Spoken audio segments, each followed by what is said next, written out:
Lungs चला जाता है ना बच्चा का, तो उतना अच्छा से खांसी का क्षमता नहीं है, लेकिन खांसी नहीं पा रही है। वो मुड़ जाएगी।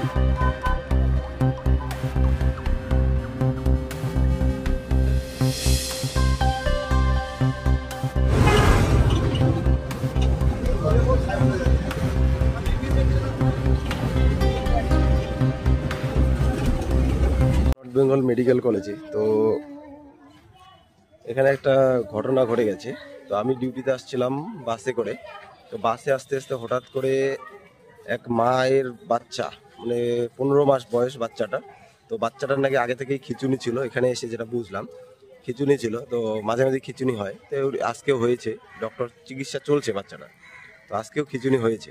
তো এবার কী করছে, ওই সময় দুধ খাওয়াইছিল, তো দুধ খাওয়ানোর পরে বাচ্চাটা ঘুমায় গেছে, মানে কোনো কারণে লাংসে চলে গেছে দুধটা এবং বাচ্চারা অজ্ঞান হয়ে গেছে। কোনো রকম সারা শব্দ নেই, কিচ্ছু নেই, কান্নাকাটি কিচ্ছু করতেছে না।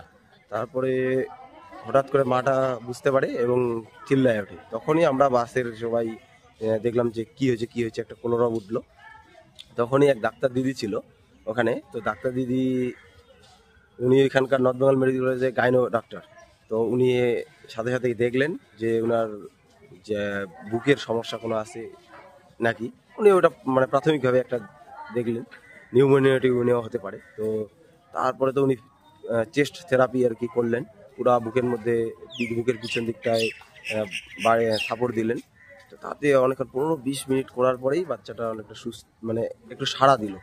তো আমরা তখন জটিয়াখালীতে বাসটা, তো এবার আমরা সবাই সিদ্ধান্ত নিলাম যে বাসটাকে আমরা নর্থ বেঙ্গল মেডিকেল কলেজে নিয়ে যাব। তো সেইভাবেই বাসটাকে দ্রুত নর্থ বেঙ্গল মেডিকেল কলেজে নিয়ে আসা হলো এবং সেই ডক্টর দিদি এবং আমি সঙ্গে নেমে আমরা বাচ্চাটিকে অ্যাডমিশন করে দিলাম। আর বাসের যাত্রী এবং বাসের যে ড্রাইভার কন্ট্রাক্টর স্টেট বাস ছিল, খুবই হেল্প করলো। এই বাসটাকে আমরা অ্যাম্বুলেন্সের আজকে কাজ করলো।